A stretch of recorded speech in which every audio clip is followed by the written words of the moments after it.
Hi guys, it is officially Halloween, so happy Halloween to you all. And today we're going to be planting and growing our very own pumpkin patch.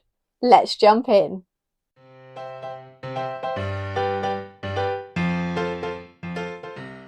So for this craft, we are going to need a variety of cardstock in different colours.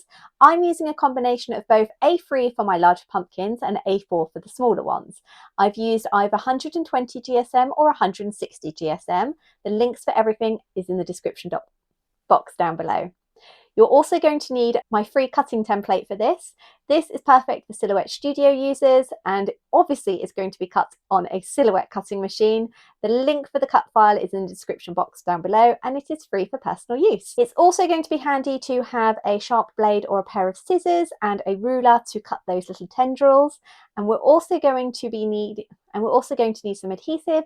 I've used a combination of hot glue gun and also a Pritt stick. You may find it handy to use a crease board and creaser, but this isn't needed, and Tubichi Jr. and I made some great pumpkins completely without it. So first up, I'm going to take you over to Silhouette Studio so you can set up your design space ready to cut.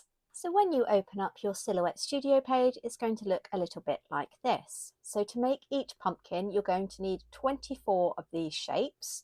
So in each A4 sheet, you can fit approximately 15. So obviously you're going to need 2. So we're going to start with the pumpkin shape itself, and I've got this all centrally aligned to my board. So we're going to go over to send, and because we're using the 120 GSM cardstock, we can just use the preset plane, but we are going to keep the blade depth at 3, force 20, but we're going to up the speed itself to 6, turn over, cut on, and we're going to keep it with just 1 pass. As usual, you will need to have a play around with these settings yourself.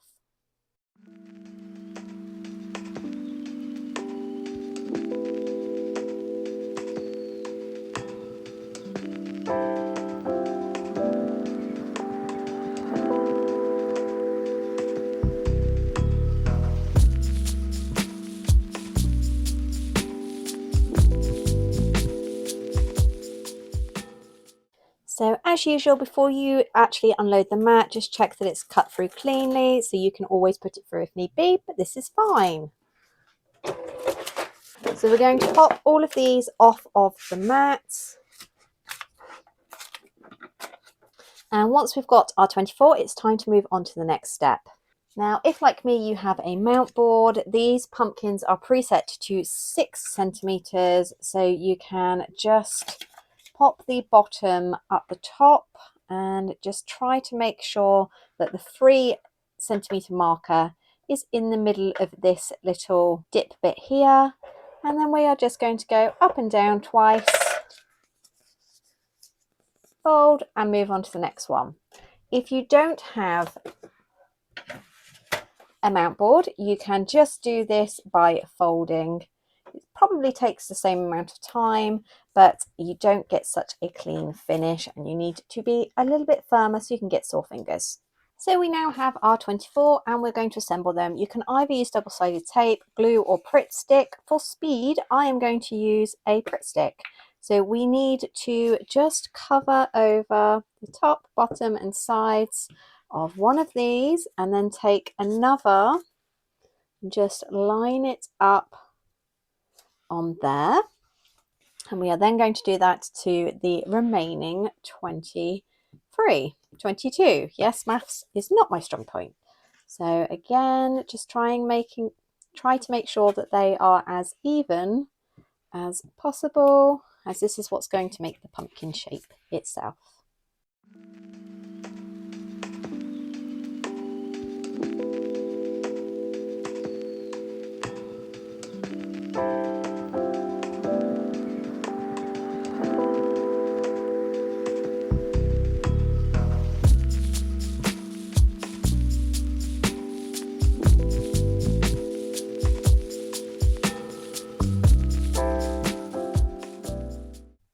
Okay, so this has all now been glued, but before we start to pull it apart and obviously attach the 2 sides together and assemble with the leaf, the stick and the little tendrils, we need to make sure it is fully dry. So you could obviously go on and make some others whilst you're waiting.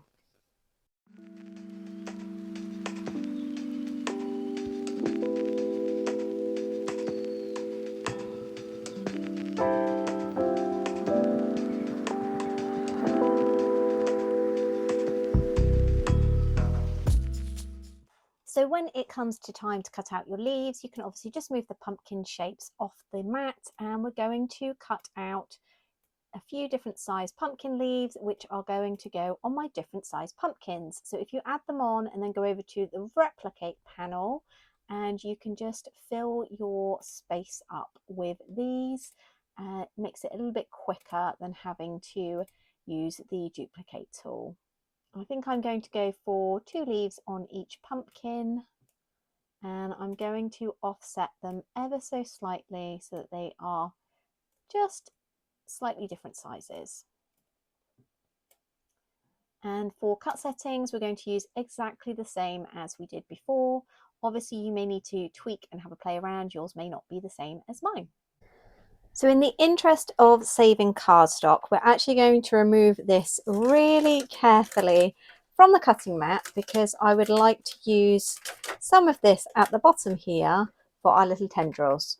So I'm just going to pop these off.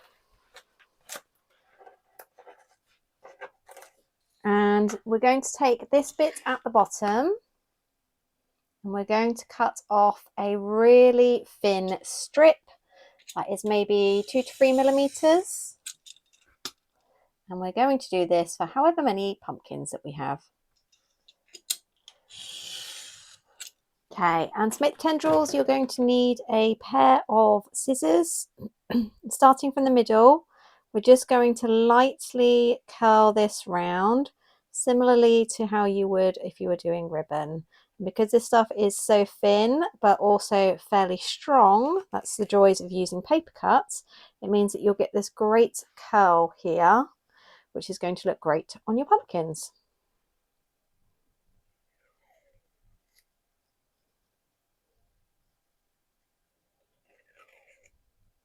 Now, when it comes to your leaves, in the same way as we did before for the actual pumpkin shape, we are going to try to fold this in half to give the pumpkins a little bit of shape and definition.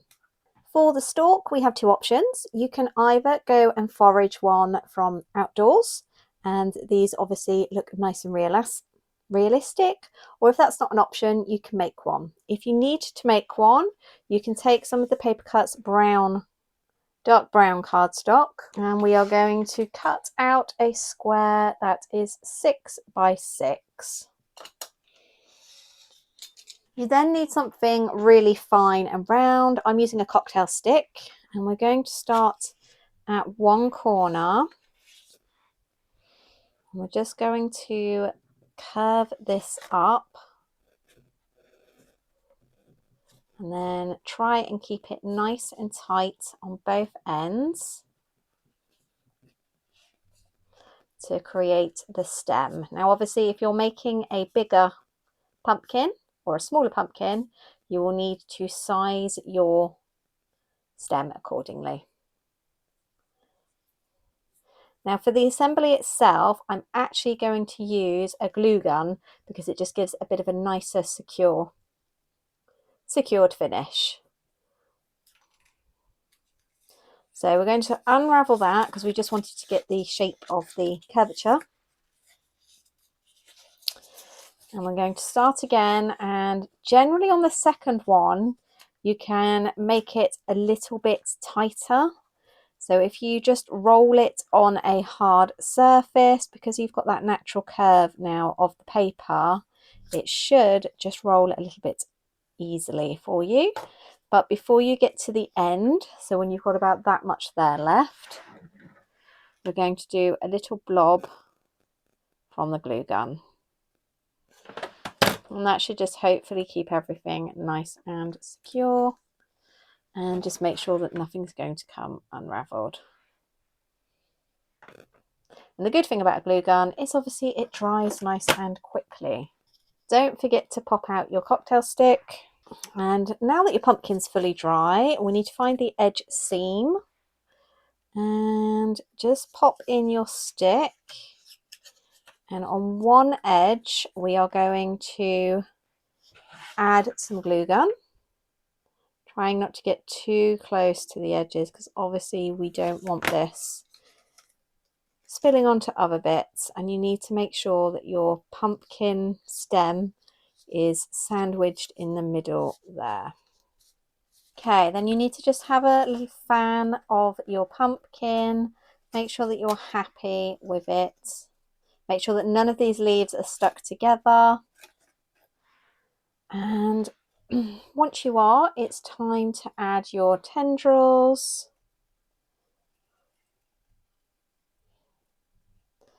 So I like to add just the tiniest bit of glue to the stem to secure these. And then you might just need to hold it in place for a second or so, just until the glue dries. Now, because this is cardstock, you can obviously manipulate it round, and because you've already curved it slightly, it should remember that. And then for our leaves, you can just decide where you'd like to go. Pop a little bit of glue on, and again, you can decide if you want 1 or 2. And there we go. Here is our adorable little paper craft pumpkin. Now, the good thing about these is that they make a really cute craft to do with children as well.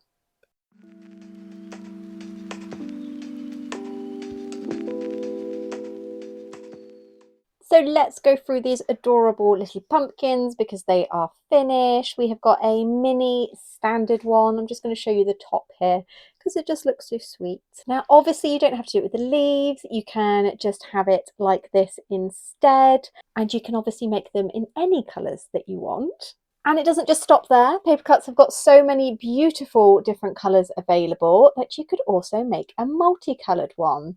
These ones are perfect for the few spares that you have left over at the end, because as I said, you need 24. But if you're cutting 2 sheets, then you should have 30, which leaves you 6. So if you do a few different ones, you'll get these leftovers and you can do this cute little multicoloured one. Speaking of multicoloured, I have done a supersized black and white stripy one. This one is possibly my favourite just because it's turned out so well, and black and white is definitely the combination preference in our house because obviously Nightmare Before Christmas, Jack Skellington.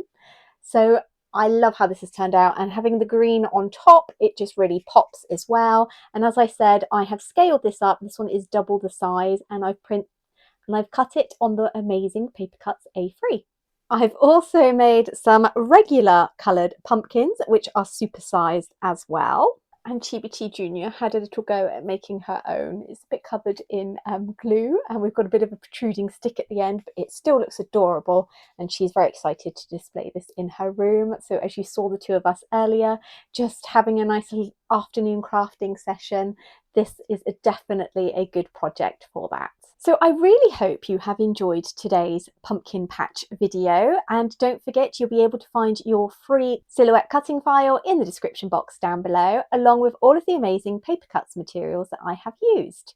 If you are a card crafter, then definitely check out Paper Cutz. They have got so many different amazing finishes, card sizes and GSM, including some wonderful sparkly stuff too. Hop on over to their website. They have got bulk deals available. Just feel free to reach out and send them a message. They really are a wonderful team. If you're going to make your own pumpkin patch, let me know in the comments down below. Don't forget to subscribe if you're not already, and give this video a cheeky little like. Thanks so much for joining me, and I'll see you next week. Bye!